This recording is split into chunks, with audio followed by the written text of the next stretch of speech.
আপনি যখন কালকে শুনলেন যে জামায়াতের আমি ডক্টর শফিকুর রহমান বলছেন যে এই বাস্তবতায় কিসের নির্বাচন, নির্বাচনের বাস্তবতায় এখন নাই, নির্বাচন করার মতো কোনো পরিস্থিতি নাই, আপনি কি একটু অবাক হয়েছিলেন নাকি স্বাভাবিক মনে করেছিলেন? আম, ধন্যবাদ আপনাকে। আমার যতদূর মনে পড়ে মাসখানেক আগেই সম্ভবত আপনার এই অনুষ্ঠানে আমি বলেছিলাম যে আমি কিন্তু নির্বাচন নিয়ে সন্দিহান। আম, এবং সাংবাদিক হিসেবে আমার ট্রেনিংই সেইটা যে তুমি মানে ক্ষমতাধররা যখন কোনো কথা বলে তুমি সেটা বিশ্বাস করবে না। এটা হচ্ছে আমার ট্রেনিং। এবং আমি মনে করি প্রতিটা সাংবাদিকের এই সন্দেহটা থাকা খুব জরুরি, আপনি যদি রিয়েল সাংবাদিক হতে চান। কেমন? তো এই কারণে আমি তখনই আপনার অনুষ্ঠানে বলেছিলাম এবং আমি লিখেছিলামও যে এই নির্বাচন যদিও নানান রকমের কথাবার্তা বলা হচ্ছে, কিন্তু আলটিমেটলি নির্বাচন হয়তো হবে না। আমি আপাত দৃষ্টিতে বিভিন্ন কর্মকাণ্ড বা সরকারে যারা আছেন তাদের বক্তব্যে এটা তো পরিষ্কার হচ্ছে দিন দিন। একটা জিনিস লক্ষ্য করেন, তারেক রহমানের সঙ্গে উনি লন্ডনে যে দেখা করলেন, এটা আবারও আমি বারবার বলবো যে দেশের ট্যাক্স পেয়ারের কোটি কোটি টাকা খরচা করে সেখানে গেলেন একটা কি পুরস্কার না কি একটা আনার জন্য। যাই হোক, এটা হলো সব পাকোয়াস। তো মেন উদ্দেশ্য ছিল সেটাই। আর সেখানে উনি 10 লক্ষ টাকা প্রতি রাতে হোটেল ভাড়া দিয়েছেন। তো এইগুলো হচ্ছে আমাদের তথাকথিত দেশপ্রেমিকের সংজ্ঞা। যাই হোক, অন্য ওই প্রসঙ্গে পরে আসবো। তো সেটা নিয়ে অনেক হইচই হলো সংবাদ মাধ্যমে, টিভি, তারপরে ইউটিউব, সব জায়গায় যে এইবার একটা আসল দেশ সামনের দিকে আগাবে। কিন্তু আমি তখনই লিখেছিলাম যে এটা নিয়ে এত মানে আনন্দিত হওয়া বা লাফালাফি করার কিছু নাই। যতদিন এটার তারিখ ঘোষণা না হবে, রোডম্যাপ না হবে, ততদিন এই আমরা নিশ্চিত করে বলতে পারছি না। এবং আমি কয়েকবারই লিখেছি এটা, যে বর্তমান যে সরকার, অন্তর্বর্তী সরকার, তার প্রধান হলো ইউনূস সাহেব। আমি এখন তাকে ডক্টর বা প্রফেসর এগুলো আর করি না, তার কারণ উনি আমার শ্রদ্ধা ভক্তি সব হারিয়েছেন। তো উনি লন্ডন থেকে আসার পরে ভেবেছিলাম যে হয়তো উনি এরকম একটা পজিটিভ কিছু কথা বলবেন নির্বাচন নিয়ে। তার মধ্যে দেখলাম যে প্রধান নির্বাচন কমিশনার ওনার সঙ্গে যে দেখাও করল। অনেকে বলা বলি করলো যে হয়তোবা তাদের মধ্যে এই ধরনের আলোচনা হয়েছে, কবে ঠিকঠাক করা যাবে এগুলা। কিন্তু তারপরেও কোনো সুস্পষ্ট বক্তব্য আমরা প্রধান নির্বাচন কমিশন থেকে শুনি নাই। কেমন? তারপরে যতই দিন যাচ্ছে, ওই তিনি মাঠে নামিয়েছেন এই যে কি জাতীয় নাগরিক পার্টি, এটা কিন্তু ওনার দল, এটা কিন্তু ভুললে চলবে না। যদিও বলে যে না আমরা নিরপেক্ষ, ওরা ছাত্ররা রাজনীতি করুক, কিন্তু ওনার প্রত্যক্ষ বা পরোক্ষ মদদে এই দলটা রাস্তায় মাঠে নেমেছে। এটা আমাদেরকে এই যে বেসিক জিনিসটা মাথায় রাখতে হবে। এবং ওদেরকে দিয়েই বিভিন্ন বক্তব্য দেওয়া হচ্ছে। এখন বলছে যে ওরা কি বলছে, আমরা এক স্বৈরাচারকে বিদায় করে আর এক স্বৈরাচার ক্ষমতার পরিবর্তনের জন্য আমরা এই আন্দোলন করি। ভালো কথা, আমরা কেউ চাই না। কিন্তু আপনি যদি বাস্তবতাটা লক্ষ্য করেন, এরা আমরা যে আমি গতকালকে একটা স্ট্যাটাস দিয়েছি এটার উপরে, যে আমরা এই জুলাই আন্দোলনে কি পেলাম আর কি পেলাম না। প্রথমে আমি বলেছি যে কতগুলো পজিটিভ দিক। একটা জিনিস, যে আমরা শেখ হাসিনার মতো স্বৈরাচারের হাত থেকে দেশ মুক্তি পেয়েছে, এবং স্বাভাবিকভাবে আমরা আশা করেছিলাম যে দেশে দেশ ভালোভাবে চলবে, দেশে আইনের শাসন প্রতিষ্ঠা হবে, বিচার বিভাগে দেওয়া হবে, তারপরে যারা দুর্নীতি করে তাদের শাস্তি হবে। এই সমস্ত স্বাভাবিকভাবে অন্যান্য সাধারণ জনগণের যে মনোবাসনা, আমারও সেটাই ছিল। কিন্তু আমি যতই দিন দেখতে পাচ্ছি কিছুই হচ্ছে না। এবং ইউনূস সাহেব এগুলার দিকে কোনো দিকে নজর না দিয়ে উনি শুধুমাত্র তার নিজের আখের গোছানোর জন্য বিভিন্ন নির্বাহী আদেশে বিভিন্ন সুযোগ সুবিধা উনি নিচ্ছেন। উনি বারবার বিদেশে চলে যাচ্ছেন কোন রকম দ্বিপাক্ষিক ইয়ে ছাড়া, মানে আমন্ত্রণ ছাড়া এগুলো তিনি করে যাচ্ছে। এর ফলটা দাঁড়ালো কি, আইন শৃঙ্খলা চরম অবনতি শুরু হয়ে গেল সব জায়গায়। এবং দুর্নীতির যে ব্যাপারটা, আমি ওনাকে একটা খোলা চিঠি লিখেছিলাম অগাস্টের 10 তারিখে, মানে উনি ক্ষমতা নেওয়ার 2 দিন পরে। আমি বলেছিলাম, স্যার আপনি দুটো জিনিস এনশিওর করেন।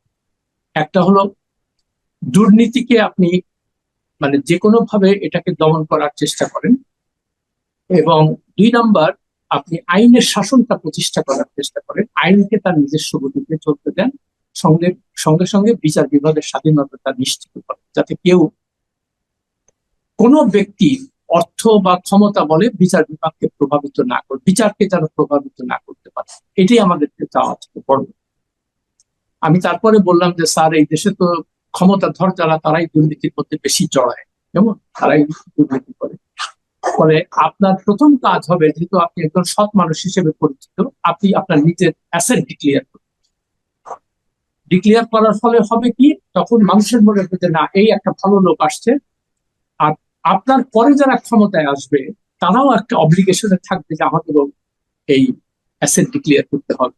তখন হয়তো দুর্নীতিটার লাগামটা থাকা। এবং আমি সঙ্গে সঙ্গে এও বললাম যে আপনি করার সঙ্গে সঙ্গে সরকারি কর্মকর্তা কর্মচারী যারা আছে তারাও, তখন আমরা খালি যেখানেই খালি দিনের পর দিন শুনতে পাচ্ছি যে মানে সরকারে যারা থাকে, আমলা বলেন কর্মচারী বলেন, এরা মানে শয়ে শয়ে কোটি টাকার মালিক হয়ে যাচ্ছে এবং কোনো শাস্তি নাই, কারো কোনো শাস্তি।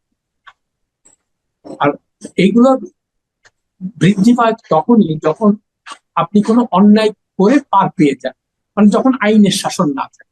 তো তারা জানে যে আমি যেহেতু আইনের শাসন নাই, আমি তো আইনকে কিনতে পারি, আমি বিচার বিভাগকে কিনতে পারি। তো এই জন্য আমি ওনার কাছে বলেছিলাম যে স্যার, আপনি দুর্নীতির ব্যাপারে খুব শক্ত অবস্থান নেন আর আইনের শাসন প্রতিষ্ঠা করেন। আর কেউ যদি কোনো অপরাধ করে আপনি কাউকেই মানে ক্ষমা করবেন না, খুব শক্ত হাতে এটাকে দমন করেন। উনি এসবের মধ্যে কিচ্ছুর মধ্যে না আছে, উনি বিভিন্ন ভাবে নানান ইয়েতে দেখতে পারেন। উনি নিজেই প্রথমেই আইন ভেঙে নির্বাহী আদেশে ওনার সমস্ত মামলা প্রত্যাহার করলেন, কর ফাঁকির কর মওকুফ করালেন, গ্রামীণ ব্যাংক এবং অন্যান্য প্রতিষ্ঠানগুলোর একের পর এক সুযোগ সুবিধা দিতে থাকলেন। উনি ম্যান পাওয়ারের লাইসেন্স নিন, উনি কি বলে গ্রামীণ বিশ্ববিদ্যালয় প্রতিষ্ঠান লাইসেন্স দিন। তো এগুলো তো এরকম একটা লোকের কাছ থেকে কেউ আশা করে। আপনার উচিত ছিল কি, আমরা সবাই জানি যে এই ম্যান পাওয়ারের ব্যবসাটা সবচেয়ে দুর্নীতিগ্রস্ত একটা সেক্টর। তো ওনার উচিত ছিল যে সামগ্রিকভাবে এই সেক্টরটাকে ঠিক করা। তাহলে হয়তো আমাদের কত গরিব মানে শ্রমিক কৃষক বিদেশে যায়, সবকিছু বিক্রি করে এই আদম ব্যাপারীদের খপ্পরে পড়ে তারা নিঃস্ব হয়, ওখানে যে কোনো চাকরি পায় না, তারপরে আবার ফেরত পাঠায়, মানে একটা পুরো পরিবার ধ্বংস হয়ে যায়। এটা এই করুণ মর্মান্তিক কাহিনী আমরা প্রতিদিনই দেখি। ওনার উচিত ছিল, উনি যদি সত্যিকার অর্থে দেশপ্রেমিক হতেন, তাহলে এই জিনিসগুলোকে তিনি শক্ত হাতে দমন করার চেষ্টা করেন। উনি সেটা না করে উনি নিজেই একটা লাইসেন্স নেন। এখন এখানে অনেক টাকা, শয়ে শয়ে কোটি টাকা, হাজার হাজার কোটি টাকার ব্যাপার, ওইখানে ওনার একটা হিস্সা চাই, ওনার একটা ভাগ চাই। আচ্ছা, এখন অনেকে বলে কি, উনি তো এগুলোর মালিক। মানে এই মূর্খদের সাথে যারা এটা বলে, আচ্ছা উনি যদি মালিক না হয় তাহলে ও এইগুলোর উপরে ওনার এত আকর্ষণ কেন? এটা তো একটা স্বাভাবিক প্রশ্ন না, যে উনি যদি কোনো কিছুরই মালিক না হয় গ্রামীণ ব্যাংক, তাহলে উনার ওই ব্যাপারটায় উনি এত উৎসাহী কেন? আর এই প্রসঙ্গে আরেকটা কথা বলি, ওই জেনারেল জিয়াউর রহমান যখন ক্ষমতায় ছিলেন তখন সবাই তো জানতো সে খুবই সৎ লোক, আর্থিক সততা ছিল তার। তো আমি সিরাজুল ইসলাম চৌধুরী, মানে প্রফেসর সিরাজুল ইসলাম চৌধুরী, ওনাকে একদিন জিজ্ঞেস করলাম, স্যার উনি তো খুব সৎ মানুষ, উনি তো টাকা পয়সা নেন। উনি হাসতে হাসতে বললেন যে স্যার, তোমার একটা কথা বলুন, উনি অসৎ কেন হবে? পুরো দেশের মালিকই তো সে, তার তো অসৎ, সে তো যা চাচ্ছে তাই পাচ্ছে। তো আমিও ডক্টর ইউনূসের কথা এই একই কথা বলবো, যে তার তো মালিক, ডিরেক্ট মালিকানার কোনো দরকার নেই। উনি যা চাচ্ছেন সবকিছুই পাবেন। হ্যাঁ, উনি এখন প্রাডো গাড়িতে ঘোরেন, তারপরে গুলশানে থাকেন। উনি তো এলিট ক্লাসের সদস্য হয়ে গেছে। আগে গ্রাম গরিব মানুষদের নিয়ে কাজ করতো, এখন আর এগুলার মধ্যে নেই। হ্যাঁ, এখন ওই বিদেশ বিদেশ ঘোরা, আর উনি স্বপ্ন বিক্রি করেন বিভিন্ন মোটিভেশন স্পিকার, মানে মোটিভেশনাল স্পিকার হিসেবে ওনার খুব নাম। তো দুটো কথা এই প্রসঙ্গে না বলে পারছি না। উনি নোবেল প্রাইজ যখন ঘোষণা হলো, তখন উনি ওই নরওয়েতে যে পুরস্কারটা নেন নাই, তখন উনি ওয়াশিংটনে গেলেন। তো আমরা ন্যাশনাল প্রেস ক্লাব থেকে ওনাকে একটা সম্বর্ধনা দিই। তো উনি সেখানে বললেন, আমি সেখানে ছিলাম, আমি উপস্থিত ছিলাম। তো উনি সেখানে বললেন যে আমরা দারিদ্র্য কি জিনিস এটা আমরা সম্পূর্ণভাবে নির্মূল করব, এবং ভবিষ্যতে বলবে যে পৃথিবীতে তো অনেক দারিদ্র ছিল, এখন এই দারিদ্র কোথায়। তো উনি বললেন যে এই দারিদ্রকে আমরা মিউজিয়ামে পাঠাবো। কেউ যদি দারিদ্র দেখতে চায় বা জানতে থাকে, জাদুঘরে যেতে হবে। সেটা আজকে 19 বছর আগের কথা, 19 বছর আগের কথা। এখন একটাই এই প্রশ্ন, এই কথাটা মনে হয় আপনাকে আমি বলেছিলাম, আমি নিজে লিখেছি অনেকবার। আজ পর্যন্ত কি পৃথিবীর থেকে বা বাংলাদেশ থেকে দারিদ্র দূর হয়ে গেছে? দারিদ্রকে কি আমরা, তো আর কত বছর লাগবে? তো এই ধরনের কথাবার্তা, চটকদার কথাবার্তা শুনতে খুব ভালো লাগে, বুঝলেন, কিন্তু বাস্তবতা তো ভিন্ন। হ্যাঁ, আর একটা উনি বললেন, এখন উনি বের করছেন 3-0, এটা আর একটা স্বপ্ন। হ্যাঁ, সুন্দর সুন্দর কথা। কি 3-0 মানে কি? একটা হলো জিরো পভার্টি, মানে কোনো দারিদ্র থাকবে না। আরেকটা হলো জিরো আনএমপ্লয়মেন্ট, কোনো আহ, কেউ বেকার থাকবে না। আর 3 নম্বর হলো যে কার্বন এমিশন হবে জিরো। কেমন? তো উনি এগুলো শুনতে খুব ভালো লাগে, কিন্তু উনি একবারও ভেবে দেখেছেন যে এই দারিদ্র বা এগুলোর মূল কারণটা কি? মূল কারণ হলো সারা বিশ্বে যে কনফ্লিক্ট আপনারা দেখতে পাচ্ছেন, যুদ্ধ বিগ্রহ, এগুলো পশ্চিমা বিশ্ব আমেরিকার নেতৃত্বে এগুলো করছে সব জায়গায়। কেমন? এই করার ফলে কি হচ্ছে? মানুষ মানে তার নিজের দেশ থেকে অন্য দেশে পালাচ্ছে, রিফিউজি হচ্ছে মানুষ। হ্যাঁ, ঘর বাড়ি ধ্বংস হয়ে যাচ্ছে। তো মানুষ তো দিন দিন আরো গরিব হচ্ছে। তো এই কথা ইউনূস সাহেব কখনোই বলে না যে আমেরিকা, তোমার কারণেই কিন্তু পৃথিবীতে দারিদ্র বাড়ছে, তুমি এই সমস্ত যুদ্ধ বিগ্রহ বন্ধ না করলে এইটা কিন্তু আমাদের থেকে আমাদের, কিন্তু ওই কথা মানে আমেরিকার বিপক্ষে যায় একটা কথাও সে বলে না। জি, কেমন? আশাদ ভাই, আমরা বরং এই নির্বাচন প্রসঙ্গটা নিয়ে প্রথম প্রশ্ন করেছিলাম। নির্বাচনের এখন আপনি জামাতের আমিরের এই বক্তব্যের পর আপনি নির্বাচন নিয়ে কতটুকু আশাবাদী হতে পারছেন? না, আমার আগেও যেমন আশা ছিল না, এখনো নেই। তার কারণ একটা জিনিস মনে রাখতে হবে, এরা কোনো দেশের ভালো করার জন্য আসে না, এরা আসছে নিজের সুবিধার জন্য। কেমন? তো ফলে যতদিন নির্বাচন দীর্ঘায়িত হবে, ততদিন এই সুযোগ সুবিধাগুলো ভোগ করতে থাকবে। সুযোগ সুবিধার মধ্যে কি? আমি লিমুজিন গাড়িতে চলবো, আমার এসএসএফ থাকবে, আমি 50-60 জনকে নিয়ে বিদেশে যাব, ঘুরবো, দেশের টাকা ঘুরাবো, এবং এসে বলবো যে আমি বিশ্ব জয় করে আসছি। আমি সাংঘাতিক ভাবে পৃথিবীতে আমাদের ব্র্যান্ডিং খুব ভালো হচ্ছে। উনি নিজে কিছুদিন আগে বলেছিলেন না যে আমরা এমন দেশ গড়বো যে আমরা কারো কাছে যাব না, অন্যরা সবাই আমাদের কাছে আসবে। কিন্তু দেখতে পাচ্ছি কি, উনি সবার কাছে যাচ্ছেন, আমাদের কাছে কেউ আসছে। একটা অদ্ভুত একটা ব্যাপার।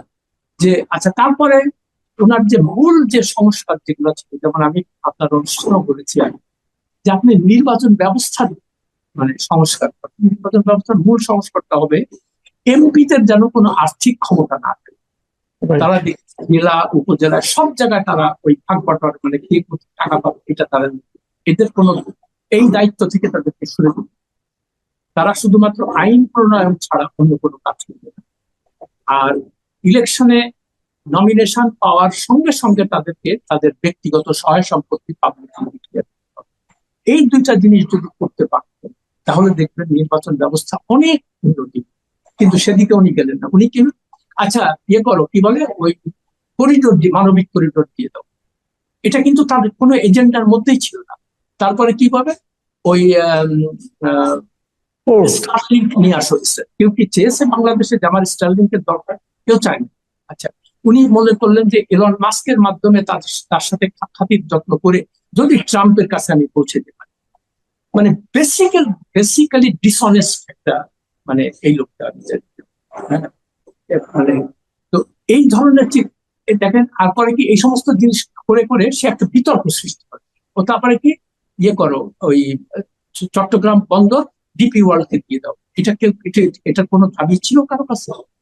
এগুলো তো করবে, একটা স্টেবল গভর্নমেন্ট আসবে, নির্বাচিত সরকার আসবে, তারা জাতীয় পর্যায়ে আলোচনা করে এর ভালো মন্দ দিক বিবেচনা করে তারপরে একটা সিদ্ধান্ত নেবে।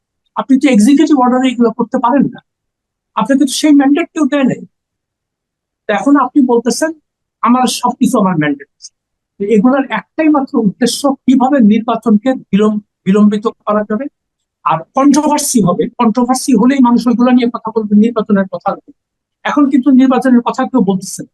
তার মানে এখন একটা জিনিস পরিষ্কার হচ্ছে, এদের উদ্দেশ্য হলো যে যে কয়দিন পারা যায় আমি ক্ষমতায় থাকবো বা আমরা ক্ষমতায় থাকবো, আমরা লুট পাবো। আর উনি ওই বিদেশ থেকে ভাড়া করে আনছেন কিছু স্যুট-টাই পরা পিএইচডি আলা, কেমন তাদের সাথে বাংলাদেশের এই যে আন্দোলন গেল বিন্দু মাত্র কোনো সম্পৃক্ততা পাচ্ছি। ওনারা কি মানে যুক্তিটাকে, ওনারা খুব মেধাবী, খুব যোগ্য। তো ভাই 11 মাসে ওনারা এই মেধা যোগ্যতা দিয়ে কি কাজটা করছে আমাদেরকে জানা, আমরা তো জানি না কিছু। বলতেছে এগুলা আপনারা বুঝবেন না। তা হ্যাঁ, আমরা তো অশিক্ষিত মানুষ, আমাদের তো এত জ্ঞান পরিমাণ নাই, আমাদের লেখাপড়া নাই, আমরা কেমন করি? আমরা বিদেশিদের কাছে, বা বিদেশ মানে হলো আমাদের সাংঘাতিক ব্যাপার। বিদেশিরা যেটা করবে ওইটাই আমাদেরকে শুনতে হবে। বিদেশিরা বলতেছে যে, একজন লিখছে আমার ইয়ের মধ্যে যে দেখেন উনি বিদেশে অনেক সম্মানিত লোক, ওনাকে সম্মান করে কথা বলে। তো এইটার উত্তর আমার তো মনে হয় বিদেশিরা যাকে নিয়ে বেশি নাচানাচি করে তার সম্পর্কে আমাদের সন্দেহ থাকা উচিত। এখন বিদেশিরা আমাদের কোনো ভালো চায় না, তারা বিদেশিরা আসে এখানে লুট করার। সেই ইস্ট ইন্ডিয়া কোম্পানি থেকে এই লুটপাট শুরু হয়েছে এবং এখনো চলছে, বুঝলেন? তো এখন এই জি। ইস্ট ইন্ডিয়া কোম্পানির প্রতিবি হলো এই যে মোহাম্মদ ইউনুস এবং এই সোকল সুটটাইওয়ালা পিএইচডি করা ইংরেজি বলা লোক, ওদের ওদের স্বার্থ। তো ফলে আমার মানে বটম লাইন হচ্ছে, নির্বাচন নিয়ে আমি একেবারেই আশা পরিষ্কার।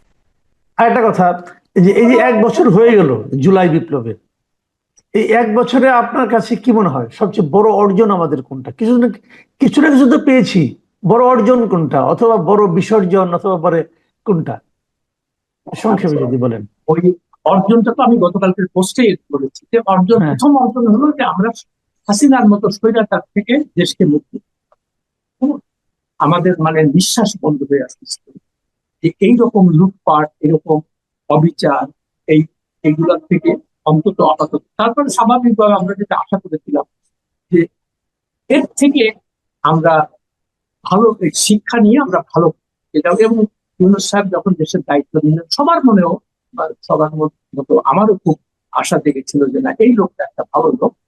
তো কালকে একজন আমাকে বলছে যে উনি যে সব লোক, এই সার্টিফিকেট আপনি কিভাবে দেন, আপনি কি তার সম্পর্কে জানেন? সত্যি কথা বলতে আমি জানি না। তবে লোক মুখে শুনি, তাকে আমি ব্যক্তিগতভাবে চিনি অনেকদিন থেকে, তাকে আমি অনেকবার ইন্টারভিউ করেছি। আমার কাছে মনে হচ্ছে যে লোকটা চিন্তা ভাবনা ভালো, দেশের কথা চিন্তা। কিন্তু একটা মানুষ সৎ কি অসৎ, ভালো কি মন্দ, এটা কখন পরীক্ষা হয় জানে? যখন তার কাছে ক্ষমতা। তো রাইট। আগে কোন ক্ষমতার বাইরে ছিলেন, তো তখন আমরা সবাই তাকে ফেরেশতা মনে করতাম। কিন্তু যখনই উনি ক্ষমতা পেলেন, এই স্বাদ পেয়ে গেলেন, তখনই দেখলাম ওই ক্ষমতার যে সমস্ত লোক, এই লোক থেকে উনি বের হতে পারছেন না। আর কিভাবে এই এই ক্ষমতাকে দীর্ঘায়িত করা যায় এবং কিভাবে সুযোগ সুবিধা লুটপাট করা যায়, উনি এবং ওনার দল নিয়ে আসছেন। এবং তাইলে চিন্তা করেন আপনি, এই যে হাসনাত, সাদ্দিক, নাহিদ, আসিফ মাহমুদ, ফজল ভুঁইয়া, তারা তো এদেরকে তো আমরা খুব আদর্শবান মনে করেছিলাম, তাই না?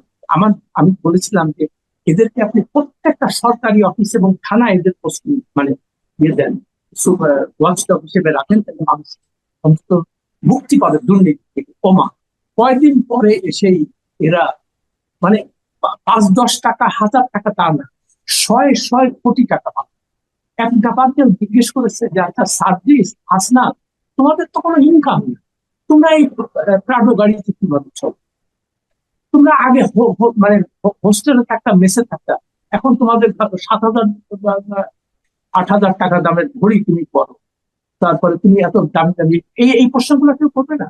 আর এখানে আরেকটা কথা বলি, এই প্রশ্নগুলো করা হচ্ছিল সাংবাদিক, কিন্তু সাংবাদিকতা এমন পর্যায়ে নিয়ে গেছে যে সাংবাদিকদের একমাত্র ধান্দা, সাংবাদিকতা আর নাই এখন, ধান্দা হলো যে এই ক্ষমতার আশেপাশে যারা থাকে এদেরকে ব্যবহার করে আমি কিভাবে নিজের আগে। না হলে আপনি চিন্তা করতে পারেন যে বসুন্ধরার মতো মালিকদের মতো এইরকম খুনের আসামি, ধর্ষণের আসামি, ভূমিদস্যু, অর্থ পাচার, কেমন লুটেরা, এই সমস্ত মামলা আছে, দুদকের মামলা আছে, তারপরেও তার কোনো অ্যারেস্ট হয় কেন হয় না? ওই যে দেখলাম যে কোথায় 1500 কোটি টাকা দিয়ে দিচ্ছে এই ছাত্রদের, সত্য মিথ্যা জানি না, কিন্তু এটা নিয়ে তো কোনো রিজয়েন্ডার আসে নাই গভর্নমেন্ট থেকে যে না এটা হয়নি। তো ফলে তারা দেখেন, তারা দিব্যি ঘুরে বেড়াচ্ছে সবাই। তো আপনি যে আইনের শাসনটা প্রতিষ্ঠা, আইন যখন আপনি সিলেক্টিভলি এনফোর্স করবেন যে তোমাকে আমার পছন্দ না, তোমাকে আমি জেলে দেবো, তুমি আমাকে টাকা দিবা, আমি তোমাকে কিচ্ছু করবো না, তুমি যা ইচ্ছা করতে পারো। তো এইভাবে কি একটা দেশ চলতে পারে? এখন আপনার মনে হচ্ছে যে আরশাদ ভাই আপনি তো খালি এই সমস্ত নেগেটিভ কথা বলেন। আমি কি করবো? আমি তো সাংবাদিক, আমার তো এই প্রশ্নগুলো করতে হবে। তো এখন উনি এসে দেখেন সাংবাদিকদের আরেকটা স্বপ্ন নাকি উনি করলেন, অন্যান্য মানে দুর্বৃত্ত রাজনৈতিক দল যেমন এরশাদ, খালেদা জিয়া, হাসিনা, এরা এসে ওই সাংবাদিকদের তথাকথিত এই সাংবাদিক নাম ধরে দুর্বৃত্ত বলি আমি, এদেরকে দলে নেয়, নিয়ে বলে আচ্ছা তোমার প্রেস মিনিস্টার বানাবো, তোমার প্রেস সেক্রেটারি বানাবো, তোমাকে পোস্টিং দিব বাইরে, তোমাকে ফ্ল্যাট দিব। হ্যাঁ, তো ফলে আমরা তো সবাই খুব একটা মানে নিম্ন মধ্যবিত্ত আমাদের তো আশা আকাঙ্ক্ষা থাকে যে আমরা একটু ভালো থাকি। ওরা দেখে যাবে এ তো মহা সাংঘাতিক ব্যাপার, এগুলো আসলে কি ক্ষমতার কাছাকাছি ওদেরকে তোষামত করলেই। তো আমি বলেছিলাম যে স্যার, আমি একটা লেখার মধ্যে লিখেছি, স্যার আপনি এই কাজটা করেন না, আপনি সাংবাদিকদের সাংবাদিকতা করতে দেন, এটা করবেন না। কিন্তু উনি এসে অমুক তুমি ওয়াশিংটন যাও, তুমি লন্ডন যাও, তুমি দিল্লি যাও, তুমি প্রেস সেক্রেটারি হও, এবং যত সব আর ওই উনি পদবি দিয়ে দেন সিনিয়র সেক্রেটারি, তারপরে কি বলে আহ, আহ, প্রতিমন্ত্রীর পদমর্যাদা। আর এগুলা দিলে হয় কি, এরা কিন্তু এই আইনগুলো নিজেরা, তুমি বিজনেস ক্লাস ট্রাভেল, তুমি 5 স্টার হোটেলে থাকতে পারবা, তুমি প্রতিদিন টিএ দিয়ে পাবা $100 কেমন। তো এগুলো তো ওনার বাপের পয়সা না। তো উনি যে অ্যাপয়েন্টমেন্ট গুলো দেন যেমন, এগুলো তো একটা অনৈতিক কাজ। জি। আর আমরা ভাই এত বড় লোক কোথা থেকে হইলাম যে আমরা বিজনেস ক্লাসে ট্রাভেল করতে হবে? আমরা কারা? আর এই যে ফকিন্ডির বাচ্চাগুলা, মানে স্যুট টাইপ পরা ইংরেজিওয়ালা, এরা কি নিজের পয়সায় কোনোদিন বিজনেস ক্লাস ট্রাভেল করে? কোনো 5 স্টার হোটেলে থাকে? এই যখনই এই মানে এই গরিব জনগণের তথাকথিত সেবার নাম করে আসে, এসে এই সমস্ত লুটপাট শুরু করে। তো এইভাবে কি একটা দেশ চলতে পারে বলুন? জি, অনেক ধন্যবাদ। অনেক ধন্যবাদ জনাব আসাদ মাহমুদ। আপনি আপনার ক্ষোভের কথা বললেন, এবং আমরা তো আসলে আশাবাদী হতে চাই।